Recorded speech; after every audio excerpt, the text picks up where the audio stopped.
وہ آدمی جس میں تنہائی میں اللہ کا ذکر کیا، اللہ کو یاد کرنے بیٹھ گیا، کوئی دیکھنے والا نہیں تھا، وہ تنہا تھا، حجرے میں تھا، اپنے بند کمرے میں تھا، اپنے رب کو یاد کیا۔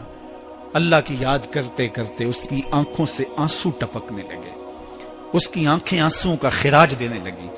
تو میرے اور آپ کے آقا و مولا نے فرمایا کہ یہ آنسو اتنے قیمتی ہیں، ان آنسوؤں کے بدلے میں قیامت کے دن اسے عرش الہی کا سایہ نصیب ہوگا، عرش الہی کا سایہ اسے نصیب ہوگا ان آنسوؤں کے بدلے میں۔ رومی علیہ رحمہ فرماتے ہیں جہاں پانی گرتا ہے وہاں سبزہ اگتا ہے، جہاں آنسو گرتے ہیں وہاں رحمت اترتی ہے۔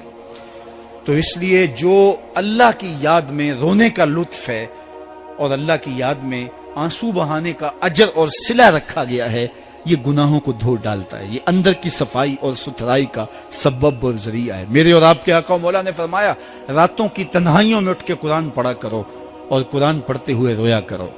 پھر فرمایا فَإِلَّمْ تَبْكُوا فَتَبَاكُوا، اگر رونا نہ آئے تو رونے کی کوشش کیا کرو۔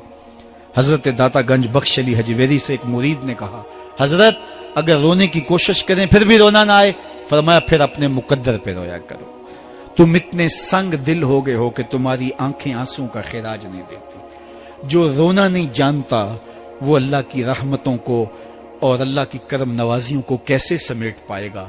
بچہ روتا ہے تو ماں دودھ دیتی ہے، جب بندہ اللہ کے حضور الہو زاری کرتا ہے، عجز کرتا ہے، انکساری کرتا ہے تو اللہ کی رحمتوں کو جوش آتا ہے اور اللہ تعالیٰ کی رحمتیں اس پہ برستی ہیں اور اس کے نہ صرف گناہ معاف ہوتے ہیں بلکہ اللہ تعالیٰ اس کے گناہوں کو بدل کے نیکیوں میں تبدیل کر دیتا ہے۔ ایک فقیر تھا، ملنگ درویش، اللہ کا بندہ، اس کی عادت یہ تھی کہ اپنے ڈیرے پہ آنے والوں کو کھلاتا، ان کو پلاتا اور ان کی ضروریات کا خیال رکھتا، لیکن ان کو مالی آسودگیاں نہیں تھی۔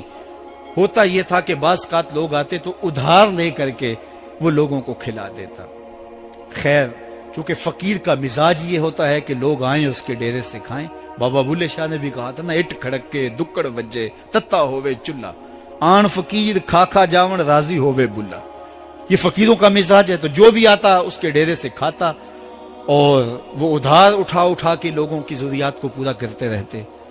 وقت آخر آ گیا، جن لوگوں نے ادھار دیا تھا وہ سارے تقاضا کرنے آ گئے۔ اب بابا جی کو کیا فکر لاحق ہے کہ یہ میرے مہمان اور میں ان کو کچھ پیش کرنے کی صلاحیت نہیں رکھتا۔ ایک بچہ تھا، وہ کچھ سامان بیچ رہا تھا، پتیسا بیچ رہا تھا یا کوئی اور چیز بیچ رہا تھا۔ اس نے گلی سے گزرتے ہوئے آواز لگائی، خادم کو کہا سے بلا کے لاؤ، کہا تم بیچ رہے ہو تو میرے مہمانوں کو کھلا دو۔ بچہ بڑا خوش ہوا کہ میں سارا دن گلیوں میں گھوم کے یہ پتیسا بیچنا تھا، اب یہ ایک جگہ ہی سارا فروخت ہو گیا تو یہ تو موج لگ گئی، میں جلدی گھر چلا